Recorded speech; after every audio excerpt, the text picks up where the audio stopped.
Wow! Cute! Guys, ako to. Cute naman. Pwede mo naman yung may ako sa papa na pictures na yan. Okay. Okay. First picture, eto sa cemetery. Ito nung, obviously, bata ako. Mahaba pa yung buhok ko niya, no? Straight na mahaba yung hair ko. So, kumakain nata ako dito ng lollipop. Sa cemetery. Kasi doon kami nagbabanding ng mga cousins ko. Especially kapag November. Next, eto parang pagod ako dito sa picture na siguro after to ng training ko sa swimming lesson, kasi nag-swimming lesson ako dati eh. Ito naman, parang I'm looking mischievous dito. Siguro may balak akong gawin. Tapos nakatingin ako sa camera.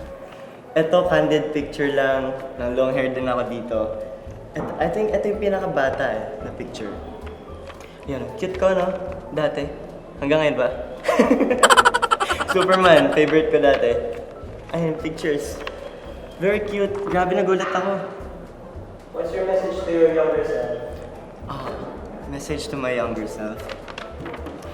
Sa inyo lahat, just keep going. Huwag na huwag kang susuko sa dreams mo, kahit ano pa yan.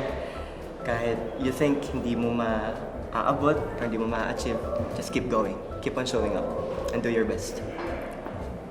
Yung message ko.